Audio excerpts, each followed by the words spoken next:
In the previous video, we talked about betrayal trauma and what that looks like when you've discovered that your partner has a sexual addiction. And if you haven't checked it out yet, I really encourage you to go back and take a look because it can really be helpful in understanding this framework. In this video, we're going to talk about what to do next. Now that you understand maybe that this is a traumatic experience and it helps you understand maybe some of the feelings and thoughts that you've been having, what do you do next? And often the people I speak with in my counseling sessions feel a real desire to make a decision whether to stay in the relationship or not. And what a lot of the research says is to try not to make any major decisions for the first 6 months. Now, of course, every situation is different. If you're feeling like it's not a safe place physically, that there might be some abuse, that's different. However, if you're feeling just not sure what to do, often taking that 6 months and creating safety for yourself is critical. When we talk about recovering from trauma, the first stage is safety. What does safety look like? How do I create safety? And really, you're going to know for yourself what feels safe. And every single person is different. The people that come in through my door that I counsel have a variety of different ways that they feel safe. So we're going to talk about how to maybe create some for yourself. And the modality that I'm going to be looking at, or sort of the steps that I'll be looking at, are from Vicki Tidwell Palmer's book, Beyond Betrayal. And I really encourage you to go check it out if you want some more information on safety. Because that book talks about boundaries. And boundaries really are such a critical part to healing. Boundaries are what keeps us safe and keeps us feeling like we are steering some of our own healing process. So the first step is knowing and owning your reality. And in this step-by-step process, I'm going to use the example of not feeling safe sleeping in the same bedroom as your spouse.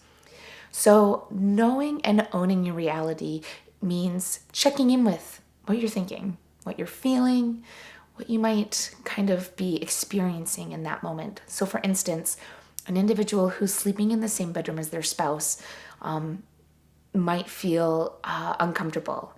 It might feel like you can't be safe when you fall asleep, feeling totally angry or feeling just not at ease. And recognizing that and owning that, like something isn't right here. The second step is identifying the need. So in this example, it might say, I think I just need my own space to sleep. I think in order for me to get a good night's rest, which I know is important for my well-being in a variety of different ways, I need to be in my own space. So that's the need. The third step is kind of identifying where that power is. What power do you have over this need? And this is a kind of a clear-cut example because you have the power to either leave the bedroom or request that your spouse leave the bedroom. And knowing that ultimately, in this situation, the power is yours. The fourth step is kind of engaging in your power and expressing that need. So it might look like talking to your spouse about the need for sleep, that you don't feel restful or safe in the bedroom, and either requesting them to leave, and if they're not willing to do that, then having yourself leave. So noticing that negotiation, that it's a conversation about your needs and what will work. And then the fifth step is evaluating how successful is that. Now that I might be sleeping in a different bedroom or having a space to myself, do I feel safer? Do I feel like I'm able to sleep well? And if not, kind of going back to the first step and again, evaluating and re-examining that. So that's just an example of going through that 5-step boundary process to create some safety for yourself. Now, boundaries aren't about punishments or consequences. It's about identifying a need and really taking ownership of that for yourself so you can take care of yourself. And so you can start feeling at ease and ready to do some of that processing. Really want to make it clear that again, this is such a fundamental piece of the healing process. This is going to help you feel a lot more safe and just being able to take care of yourself in a way that really empowers you. Then finally, as we sort of wrap up this segment on creating some safety, I want to encourage you to think about doing all of this work, including the safety and beyond, through a self-compassionate lens. Oftentimes when we've been in danger, we can be so critical on ourselves and really be quite harsh and sometimes even cruel to ourselves and to others. And again, that can be part of the trauma response, and that's normal. And it doesn't have to be the norm.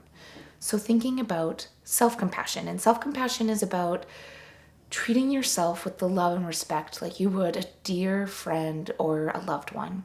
So there can be lots of different ways you can engage with this, and I encourage you to go check out any self-compassion resources out there. And today, my challenge for you is to just start by observing your thoughts. How critical are they? How harsh or judgmental? And just observing that and wondering if maybe you could be a little bit more gentle or incorporating some kindness into those thoughts. This is a tough process. For a lot of people, this is the hardest thing they've ever had to go through in their life.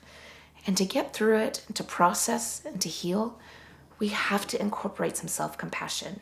And so doing that piece of just observing what you're thinking, and maybe, if you're feeling ready, just encouraging yourself to talk with a little bit more gentleness and a little bit more kindness, and if you're having trouble doing that, maybe just imagining what you would say to a really dear friend who's in the same situation, and that can really help. So to summarize, in this video, talking about safety and how we can create that through boundary work and self-compassion. And I really encourage you just to take it slow. This is tough work, and that this is hard work, and we keep building it and we keep adjusting as we adjust, and that it's well worth it.